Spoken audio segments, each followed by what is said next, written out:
ఇప్పుడు రాజధాని కోసం కష్టపడి భూములు ఇచ్చినటువంటి రైతులు గత 10 సంవత్సరాలుగా వాళ్ళు ఈ మధ్యలోని 5 సంవత్సరాలుగా ఎంతగానో కష్టపడ్డారు. 5 ఏళ్లుగా ప్రతిసారి వార్తల్లోనూ వార్తాపత్రికల్లోనూ వాళ్ళ ఆవేదన మనం చూస్తూనే ఉన్నాం. వాళ్ళకి ప్రస్తుత ప్రభుత్వం ఏ న్యాయం చేయబోతుంది? వాస్తవానికి వాళ్ళు చంద్రబాబు నాయుడు గారిని నమ్మి ఆ రోజు భూములు ఇచ్చి ఉండొచ్చు కదా.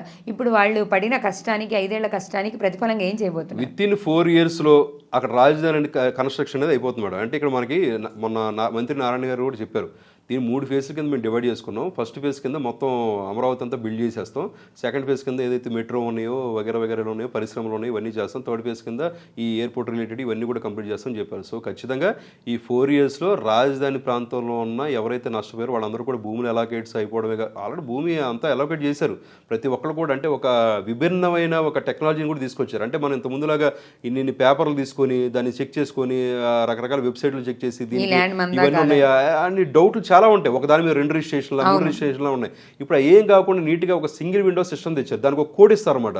ఆ కోడ్ని బట్టి దాని యొక్క జాతకం మొత్తం కూడా వచ్చేస్తుంది. సో ఇలాంటి ఒక సరికొత్త విధానం తీసుకొచ్చింది చంద్రబాబు నాయుడు గారు. ఎందుకంటే మనం చూడొచ్చు, సైబరాబాద్ లాంటి నగరాన్ని నిర్మించిన వ్యక్తి చంద్రబాబు నాయుడు గారు. సో అలాంటిది అమరావతి అనేది ఆయన అత్యంత అద్భుతంగా చేస్తారు. దాంట్లో ఎటువంటి డౌట్ లేదు. ఔటర్ రింగ్ రోడ్డు కూడా భూములు మేమిస్తాం అని చెప్పి కూడా ఎంతో మంది ప్రజలు ముందుకు వచ్చి స్వాగతం పలుకుతున్న రైతులకైతే భూములు ఇచ్చిన రైతులకైతే ఏం చేయాలి? అదే ఇప్పుడు వాళ్ళకి సంబంధించిన ఏదైతే రెసిడెన్షియల్ ప్లాట్స్ ఉన్నాయో, ఏదైతే 1000 గజాలు రిలేటెడ్ 250 కమర్షియల్ అవన్నీ కూడా సబ్మిట్ చేయబోతున్నారు. ఎప్పుడైతే అక్కడ ప్రాంతం ఎప్పుడైతే నిర్మాణం జరుగుతుందో రాజధాని, ఆటోమేటిక్గా వాళ్ళందరూ కూడా వాళ్ళ యొక్క జీవనోపాధి కూడా అక్కడ బిల్డ్ అవుతుంది. సో ఖచ్చితంగా వాళ్ళందరూ ఈ వెనకే ఉన్నారు. ఇప్పుడు తెలంగాణలో మేము టీడీపీ పార్టీని ఖచ్చితంగా బలోపేతం చేయబోతున్నాం, నెక్స్ట్ ఎలక్షన్స్లో మేము పోటీ చేయబోతున్నాం అని చెప్తున్నారు కదా.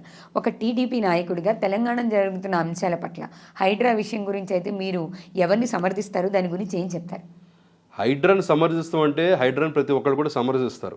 సో దాని ఒక ప్రణాళికలతో వెళ్తే కూడా ప్రతి ఒక్కరు కూడా దాన్ని అప్రిషియేట్ చేస్తారు. ఎందుకంటే ఈ రోజున బఫర్ జోన్లో కూడా కాదు, ఎఫ్టీఎల్ జోన్లోనే నిర్మాణాలు చేపట్టారంటే అది నిజంగా దురదృష్టకరం. సో దీనికి సంబంధించినంత వరకు ఎవరైతే సపోర్టర్స్ ఉన్నారో కొంతమంది నాయకులు కానీ, ఎవరైతే నలిగిపోతున్న ప్రజలు కానీ, లేదా దాని మీద ఉన్న అధికారులు కానీ ప్రతి ఒక్కళ్ళ మీద కూడా చర్య తీసుకోవాల్సిన పరిస్థితి ఉంది. సో ఖచ్చితంగా అది సమర్థిస్తారండి. సో కాబట్టి దానికి ఒక విషయం సార్, ఇక్కడ ఎఫ్టీఎల్ జోన్లో కానీ బఫర్ జోన్లో కానీ చెరువుల దగ్గర కానీ ఇల్లు కట్టి నిర్మాణాల గురించి మాట్లాడినప్పుడు కొంతమంది ప్రభుత్వ అధికారులు చెప్తున్న మాట, అసలు వీటికి మేము పర్మిషన్లు ఇవ్వలేదు. బీఆర్ఎస్ వాళ్ళు కూడా మేము ఉన్నప్పుడు పర్మిషన్లు ఇవ్వలేదు, సదరు టీడీపీ గవర్నమెంట్లో ఉన్నప్పుడు కూడా దీనికి పర్మిషన్లు ఇచ్చారు అని చెప్తున్నారు కదా. ఇప్పుడు టీడీపీ బీఆర్ఎస్ వాళ్ళు టీడీపీని మాట్లాడి, కాంగ్రెస్ వాళ్ళు టీడీపీ మాట్లాడి, ఇంకో పార్టీ వాళ్ళు టీడీపీ మాట్లాడితే అంటే టీడీపీ అన్ని పనులు చేసిందనమాట. అంటే 2003 నుంచి తెలంగాణలో అధికారులు లేని టీడీపీ పార్టీ మీద ఈ రోజుగా మాట్లాడుతున్నారంటే అంటే అప్పుడు చంద్రబాబు నాయుడు గారు అంత పనులు చేశారన్నమాట. ఇప్పుడు పర్మిషన్ ఇవ్వలేదంటారా సార్? బఫర్ జోన్లోను ఎఫ్టీఎల్లోను అప్పట్లో గవర్నమెంట్ ఎందుకు ఇస్తారు మేడం? అసలు మీకు ఒకటి గుర్తుపెట్టుకోవాలా, 111 జీవో తీసుకొచ్చింది ఎవరు? తెలుగుదేశం పార్టీ కదా.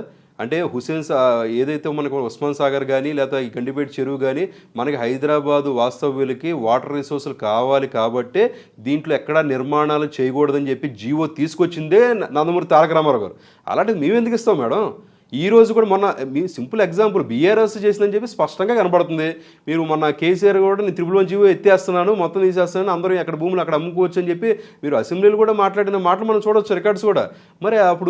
మరి వాళ్ళు ఎలా చెప్తారు మేడం తెలుగుదేశం పార్టీ చేసిందని?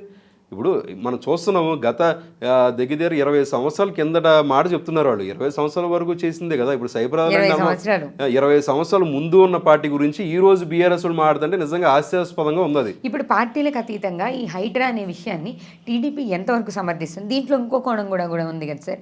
ప్రజల పక్షం నుంచి మాట్లాడితే కొంతమంది దిగువ మధ్య తరగతిలో ఉన్న వాళ్ళకి తెల్లవారుజామున 2 గంటలకి 3 గంటలకి కూడా వాళ్ళ ఇల్లు కూల్చేసిన సందర్భాలు ఉన్నాయి కదా. మరి వాళ్ళకి అవకాశం కల్పించాల్సిన అవసరం లేదంటారా ప్రభుత్వం? అదే ఇప్పుడు దాని గురించి ఇవన్నీ చర్చలు జరుగుతున్నట్టు ఉన్నాయి కాంగ్రెస్ పార్టీ. ఎందుకంటే మనకు పూర్తిగా కూడా రాలేదు కాబట్టి దీని గురించి చాలామంది కంప్లైంట్లు కూడా రేజ్ చేస్తున్నారు. సో దాని గురించి కూడా ఆయన ఇప్పుడు రేవంత్ రెడ్డి గారు కూడా డిస్కస్ చేసినట్టున్నారు, మీడియా మీటింగ్ కూడా పెట్టినట్టున్నారు. ముందుగా ఏదైనా అకాడమిక్ ఏదైతే కాలేజెస్ ఉన్నాయో ముందు అకాడమిక్ ఇయర్ అవనివ్వండి, ముందు నోటీసులు ఇవ్వండి. నిజంగా కనుక బఫర్ జోన్లో ఉందంటే దానికి రీజన్ ఏంటి, అప్పుడు ఏదైతే మన మాస్టర్ ప్లాన్లో ఏ విధంగా ఉంది, ఇప్పుడు మీరు ఎందుకు చేశారు, దానికి అంతా కూడా ఇవ్వమని చెప్పినట్టున్నారు. సో ఖచ్చితంగా ఆ పరిణామాలు జరుగుతూ ఉన్నాయి. సో దాని పార్టీకి వెళ్తుంది కానీ సో ఖచ్చితంగా ఎఫ్టీఎల్లో ఉంటే కనుక అది ఏ పార్టీ కూడా సమర్థించదు.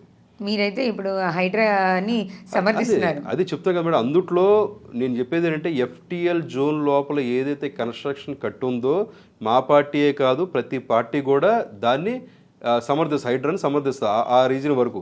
సో కాకపోతే దానికి సంబంధించిన ఏదైతే డిఫరెంట్ థింగ్స్ ఉన్నాయో వాళ్ళు కూడా ఆలోచింప చేసుకోవాలి. కాబట్టి ఇంకా వాళ్ళు ఇంకా పూర్తి డీటెయిల్స్ వస్తున్నారు కదా, చూద్దాం ఏం చేస్తారు. వెయిట్ చేస్తున్నారు అయితే.